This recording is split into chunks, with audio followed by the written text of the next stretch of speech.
خوشحالي به جوړه کړو موږ په دا خاطر وایي ډېر سپک موسم ورسره ونیوی داسې مه کوله خبرې مه کوه باوره ما خو تیم شاه سړی بولوې ما دی په موبایل کې ستا داسې حال به نه جوړي دا ګرده ته په وده عمل څوک وي د ډېره وخته ما ورته پرېږده کاکو کاکو پرېږده بله ورځ یې نه کړو خدای دې وکړي کاکو پرېږده بله ورځ یې نه کړو د کونډې څو دا بېرته ستا د لاسه دا بېرته ستا د لاسه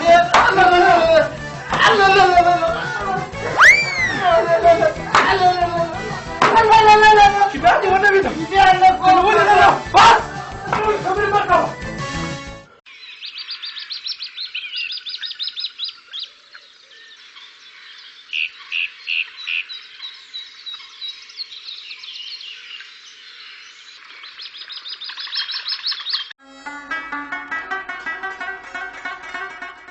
د کرهڼې یا د کرنیزو نباتاتو د کښت و تغییر ته څه شی ویل کېږي؟ کرنیز تناوب ویل کېږي. ګټه څه شته؟ عین فامیلۍ د نباتاتو نفوس تقریبا ورته عناصرو ته ضرورت لري و عیني عناصرو ته ضرورت لري. که چیرې یو کښت هر کال هر فصل په عین مځکه باندې کرل کېږي پس دا مځکه کمزورې کېږي. د غذایي عناصرو د اړخه څخه دا مځکه کمزورې کېږي. کله چې مځکه کمزورې سي خاوره کمزورې سي په هغه کې نبات ښه رشد نسي کولی نبات ښه حاصل نسي ورکولی. پس د دې په خاطر باندې چې کمزوري نبات په وجود رانسي د دې په خاطر باندې چې مرضمن نبات په وجود رانسي د خپله کمزوري یو مرض دی. د نباتاتو کمزوري یا د غذایي عناصرو کمبود په نباتاتو کې دا په خپله یو مرض دی. د دې په خاطر باندې چې داسې یو نبات چې هغه مرضمن وي داسې یو نبات چې هغه کمزوري په وجود نه وي راغلی او موږ خپل هدف ته رسېدلي یو. موږ د کرنیزو نباتاتو څخه ښه حاصلات لاسته راوړي د امراضو په مقابل کې مقاوم وي. پس موږ و کرنیز تناوب ته ډېره ترجیح باید ورکړو. دوهم اړخ یې دا دی د کرنیز تناوب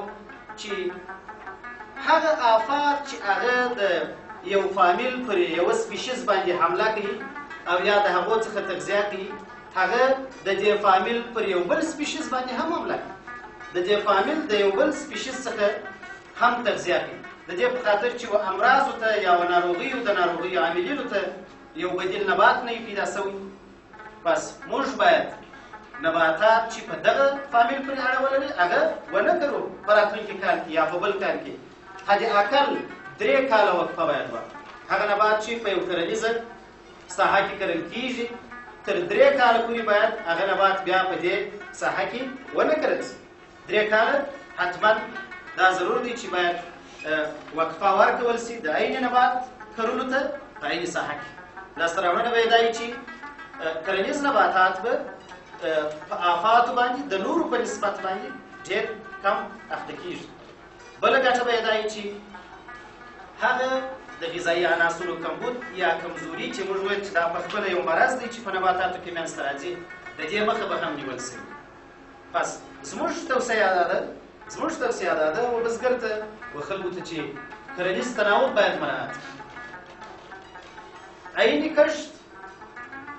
لکه د مثال په ډول د یو فامیل په اړه کې څه خبرې وکړو غنم جودر وربشي دا د یو فامیل نباتات که د غنم پر ځای وربشي هم وکړي هغه نباتات پر دې باندې حمله کوي. پس د عین فامیل نباتات باید هر کال یا هر فصل په کرنیزه ځمکه باندې ونه کرل شي تر څو موږ وکولی شو چې د هغو مشکلاتو څخه اقتصادي مشکلاتو ته چې هغه د کښت په وجه باندې د نباتاتو په وجه باندې موږ ته پیښیږي موږ د هغو څخه ځان ژغورلی.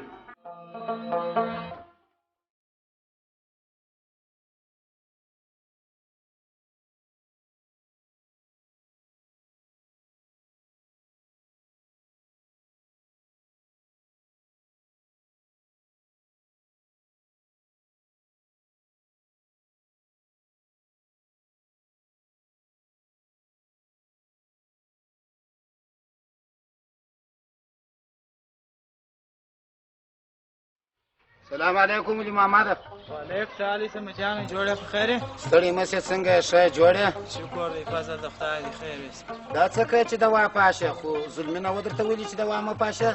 هو ظلمي خو راته ویلي وه خیرو اکا ویله چې د ظلمي په کول مه کوه دوا پاشي وکړه داسې نه چې مرض وکړي او بابا تا هم د خیرو پکول وکړله سږ کال یې بیا ولاکه خوند واخ خیر خدای مهربانه دی خیرو اکا هم په پوهېږي 40 کاله کېږي دلته بزګري کوي ښه دا راته ووایه چې به دا ترموز کې جو چای ما ایسته او که جګر د خوړلي دي هغه دی په ترموز کې وګوره یو ګیلاس به پشکې پاتې در واچوه زه به دوا پاشي درته وکړم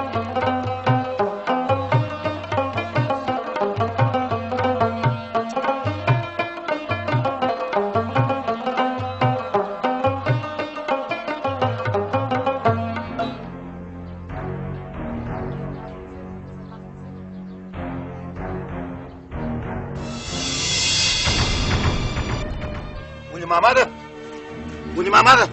څه در وسوه تا ته وایم څه کیسه سمه جانه تا ته دوا پاشله راڅپه سو او ولي محمده ته ونیسه یو موټر راوله ولي محمده چې ژر یې د شفاخانې ورسو وختل ما تاسو سره سره ولا ولي محمد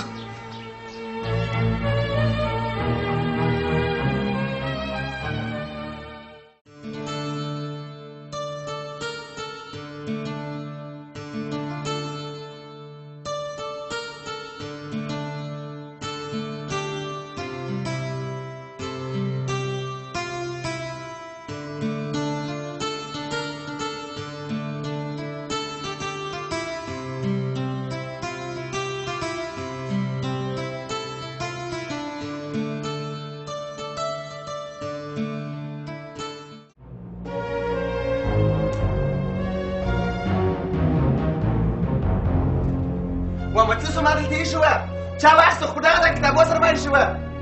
ما ته څه معلومه ده که یې دلته ایښې وای نو د لیوه پرته وای کومه دي ومچر زه ستا څه غواړم که د مځکې که د اسمان را پیدا کړه ژر سه ژر که پیدا کړه څه شوه دلته نشته ما خو ټول شیان پسې وکتل چې اوس نشته نو زه څه وکړم پر دغه ځای باندې شپونم څه شوه که دې دلته ایښې وای نو اوس به پرته وای جوابونه هم سره وایي ژر سه څه دې کړله ما دلته ایښې وه څه کوې چیش دی څه کیسه ده چشم جان دی ولې وویلې نه پوهېږم چې کاغذونه یې چیرې ایښي دي ما ته وایي دلته مې ایښي وه اوس یې ستا څخه غواړم ومچر که زه ستا څه غواړم هغه زما شرکت کاغذان وه څه څوک ما په دغه بکس باندې ایښې وه شرم ولګه چې شیان دې ورک نو ته په ښځو راشې ښځې وایې په دې کې ستا کار نشته دا زما د خور کار دی ته بیا څوک یې ښه په دې کې زما کار نشته زه څوک یم ها ته ولې څوکۍ غورځه ته ودرې زما بخت ووهمه جناغه تا لی د خیره تا ولې داسې وکړله ځه ولاړه سمه زه مه را خرابوه ووځوم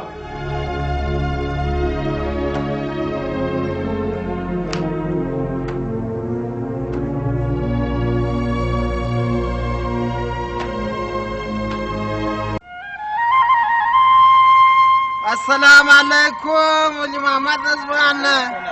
خدای دې راوله سال دې جوړې په خیر یې کامیاب سړی د پالیز ولې داسې خراب شوی دی خدای دې خیر کړي څه کیسه ده بس بس ګلو د پالیازو خبرې پرېږده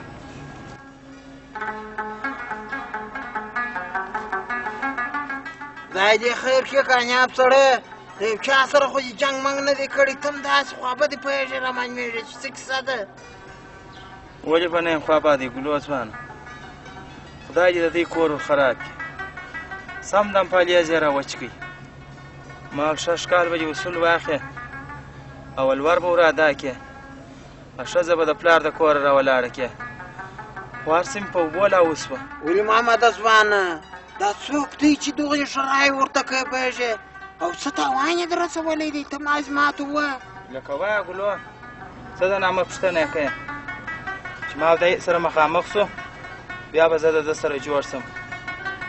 خو څه کوې یو څه غلطي زما مو چې ما د ده په قول وکړه ولې راڅه پټوې ولي محمد ځوانه همتې ما زما ته راوښیه دا کوم ظالم د خدای دی کوم ستا تاوانونه ځینې در وانخیستل زما نوم به ګلو جان نه وي دلته بې لکه پسه شغه شغه درته وغورځوم بلا نو څه وه چې داسې خبره ده راځه چې ورځو ته ودرې ولي محمد ځوانه دا څوک دی کامیاب سړی ته خو یې نوم راوښی بیا به پسې ورسو پوهېږې ممتې نوم څه کوې خو راځه چې ورسو ممتې واري نوم راوښی چې دا څوک دی د خدای دوسته چې زه یې وپېژنم باره به پسې ورسو دلې نږدې دی دا خیرو ته به یې پلا ورسو خیرو ولا د خدای دوسته زه دلته یو ځای دی ضروري کار هم لرم ته وارې وایي د خیر ورسه ماپښین بیا زه سره ولاړ سم کامیاب سړی او مې پلا به ورسو بار به کار ته وروسته ولاړ شې ته مو ولاړ شه ولا ما واده کړې ده پر واده پښیماني نه درشه ته وروره واجر کامیابه شه خدای دې غم راکړو بیا به وروسته پسې پوهېږې د سره ولاړ سم دې د خدای ظالم ته ګوره د خیرو سره ما بشر اچې خدای دوسته لږ چې په مځکه مې په ننه باسې خدای که سره ولاړ سم دا ګوره د خدای دوسته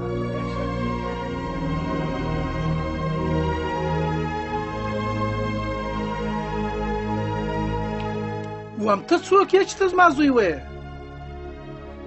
در اوسه لا زه ژوندی یم تا ته یتیم نه دی در پاته سوی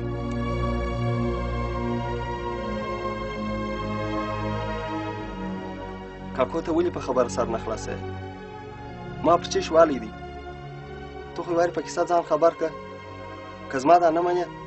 دغه دې لور د ناسته ده د دې څخه پوښتنه وکړه وایم په نورو مې سر نه خلاصېږي زما په اولاد کار نه لرم پاته سوه ستا مځکه زه نور نه کوم ګوره کاکو ته ولې داسې کوې خپله که د بل دا نه اورې ستا دا خو بیخي نه اورم چې وهل یې د خپله خورې واله نو ستا په څه ستا ولې زړه درد کوي او زه پوهېږم چې ولې دې وهلی دی بس نو بیا د ده سر څنګه ورخلاصوې کاکو ته بس نورې خبرې مه کوه نه دې اکا یم او نه مې وراره مه مې مړي ته راځه او نه درځم پرېږده جناغه ته څه کوې مشر سړی دی خپل په کارو ښه پوهېږي ته ولې ورسره ناکي په سر کېږې دی خپل کار سره پرېږده یتیم خو نه دې در پاته سوي چې ته یې پر زده کوې سمه ده خو ته مولا که ته دا زوی څه خیر یوسې در ولاړه سه راځه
نه پوهېږم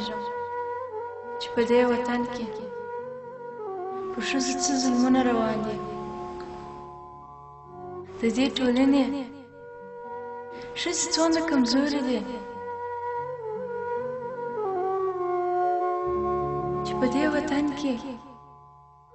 به زما ژوند څنګه تېرېږي اغا جانه په خیر راغلی خیر یوسې لورې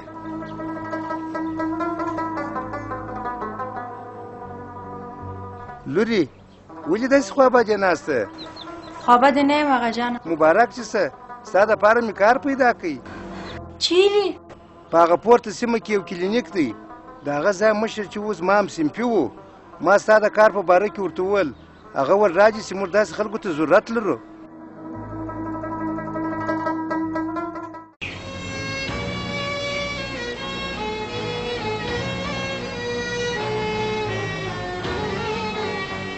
کاکا جانو ما ته بخښه کوه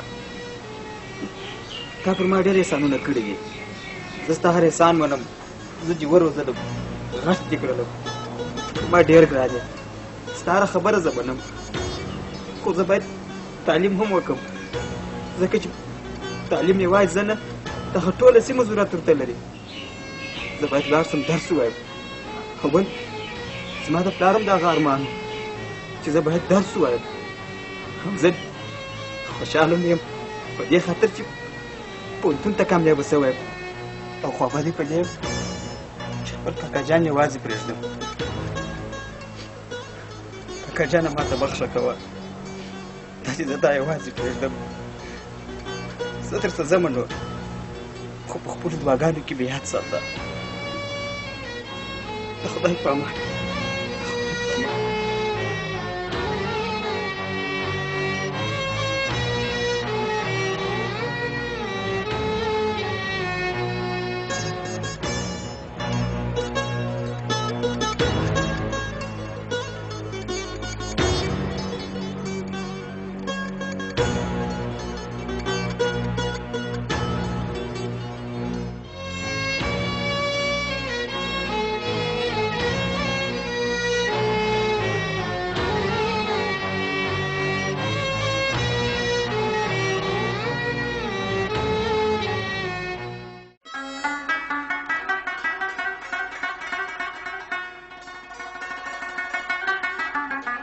پیروکه که د مځکې کېږي که د اسمانه کېږي زه د خپل باغ او پالې تاوان درڅه غواړم. هم تا ما ته وویل چې دوا وپاشه. ما درته ویل زلمي ویل چې مې پاشه تا ویل زلمی په چی پوهېږي. ایله سترګې غټې غټې مه کوه پر ما دې سترګې رایستلې دي. په دې کې زما څه ګناه ده چې باغ دې خراب شو؟ دوا به نه ځای پاشلی خرابه دوا به دې راوړي. دا 40 کاله کېږي دا ګور د بزګرانو تور شیم هغه ګرده دواوې راته کوي کور دې ودان. نو دا خو مې بده خبر نه وه درته کړې چې زلمی په څه پوهېږي. زلمی اوس څومره لاکه په شکله دی. دا باغ به بل مرض کړي اوس دې پر ما تاوانه یې څنګه ګلو بده خبر خو نه ورته کوم. و کاکو په دې کې ته هېڅ ملامت ولاکه کېدای شي چې د ولي محمد پالیز یو بل مرض کړي که څنګه ولي محمد ازمانه ته ناکله کاکو سره جنګیال کې په دې ګرمۍ که ګرمۍ واله یو بل مرض یې کړی د خدای پاک آفتونه کم لر دي کامیابه سړی ته ناکي پر کاکو سترګې غټې غټې کوې. بده ښه ده خوله چې د خولې ژر ماتومه. ګوره ولي محمده یوه خبره مې په خلاص غوږ واوره. پر ما به سترګې غټې نه کوې. زه د کاڼو د بوټ څه نه یم پیدا شوی. دا پښې دې په قلم ولا در پرې کړم. د چیش تاوان غواړې؟ پخوانیو ښه ویل دي وایي ښه مه کوه بد به نه در رسېږي. تاوان غواړم. د چیش تاوان غواړې؟ وملاس دې خلاص تر هر ځایه چې په وسه پراته تاوان غواړم. ګوره ولي محمده حق دې دی په هر رقم چې باید ځین واخلې. خو ما په دې خاطر د ده مخ ته وویل چې د ده غلطي نه ده چې دی سپین ږیری سړی دی. که دې اوس ور حمله کړې وای یا خدای نخواسته یو څه پسې ووای نو بیا هر چا ته ګډ وای چې په دوو نه پورې را حمله کړل چې یوازې په لاس تړلی ټرېنر دی دغه ته بس خپل اقبات ځین واخلې. په لاسه شیطانه ستاسو شیطانه تو د لاسه دغه حال دی. بله ورځ څه وایې نن بیا څه کوې؟ څه کوې چې لغتې غورځه چا ته دا خبره وکړې پوهېږې یا یې په لغت ووایي یا یې په سکان ووایي زه به په کیسه کې دله ولاړه یم. داسې وایي چې دا جب تباه او برباد شو. خیرات انسانه یو ځای یو رقم ګاډی بل ځای بل رقم ګاډی.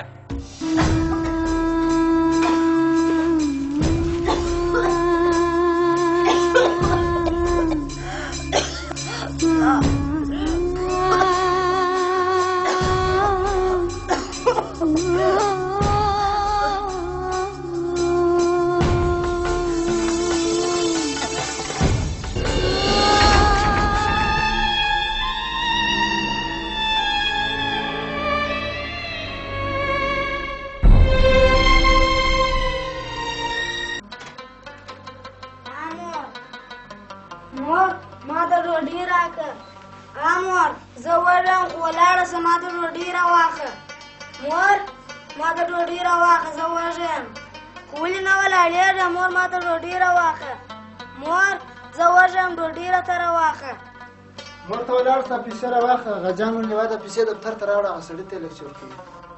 مور ته ولاړ ستا پیسې راته راواخله غجان ته یې وړم یو چا ته یې ورکوي. خو د سارې زور ته ګاډ یم چې ولاړه سه ما ته ډوډۍ راواخله خو هېڅ غږ نه کوي. ته ولاړ سه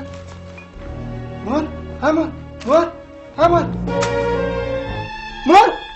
جانې ببو چېرې ده؟ هغه د کلارې د نسل دی هلته ورشه مور ته غږ ولې نه کوې؟ مور